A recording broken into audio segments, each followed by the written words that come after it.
Hi, I'm Eric Garcia, your program specialist with Athens-Clarke County Leisure Services Department, and this is Snapshot 6. In today's video, we'll be discussing the Unified Government's efforts for the month of May, including Leisure Services Department's virtual leisure services. The Leisure Services Department launched its Virtual Leisure Services Hub to maintain relationships between the department and community, even when programming and park facilities were limited or closed.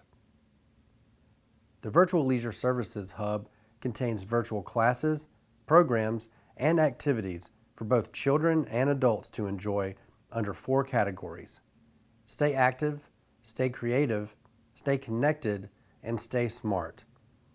Each of the 4 divisions within Leisure Services, administration, arts, nature, and recreation, work together to offer this free, engaging content for the community.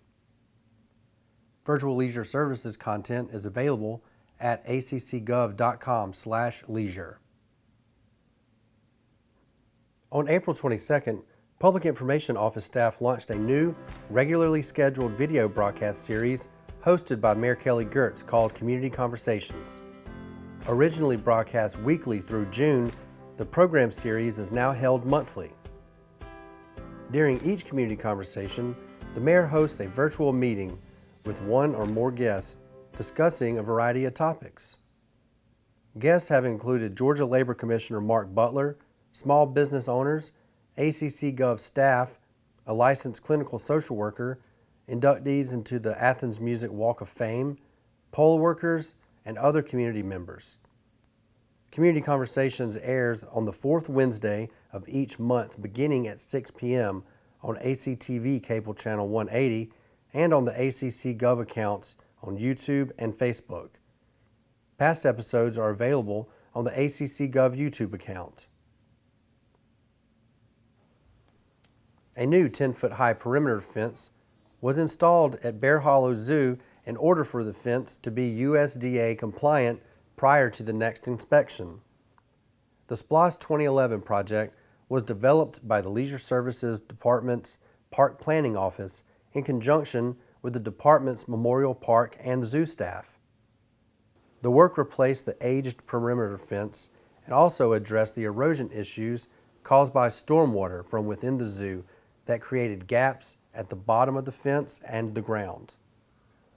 The new fence works in conjunction with the SPLOST 2020 project that will update other parts of the zoo that also present potential compliance issues. In April, the Public Information Office assisted the Solid Waste Department with creating an online registration form that allowed residents to sign up for appointments at the landfill. The system was required for all visits and designed to limit wait times and allow quicker and safer visits for residents and staff. A similar appointment system was created later in April for the Center for Hard to Recycle Materials, or CHARM, to open.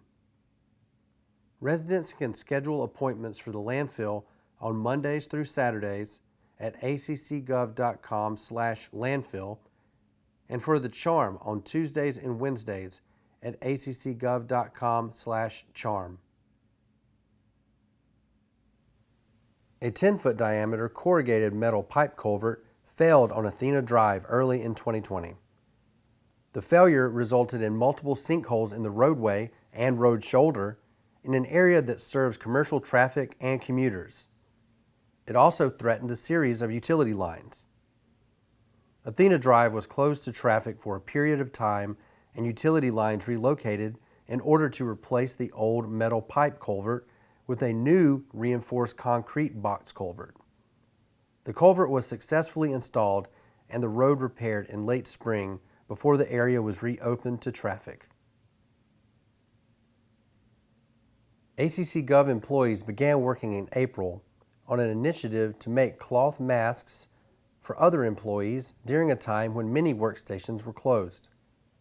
The project's goal was to make 3,400 homemade masks so that all ACC Gov employees had at least 2 reusable cloth masks when staff began returning to their workplaces. Over 600 yards of fabric were washed, ironed, and cut for the masks. To help speed up the mask making process, staff prepared kits at the Linden House Arts Center to allow employees who were sewing to work more efficiently. Due to the shortage of elastic, staff developed an alternative to make straps from t-shirts. Unused and misprinted t-shirts were donated by Solid Waste's Center for Hard to Recycle Materials, the Leisure Services Department, Shirtworks, Widespread Panic, and ACC Gov employees. Overall, 47 ACC Gov employees helped on this project, along with probation service workers and family members. By mid-July, when the project ended, the goal was surpassed with 4,591 masks made. We hope you enjoyed this video of Snapshot 6, and we look forward to seeing you next month.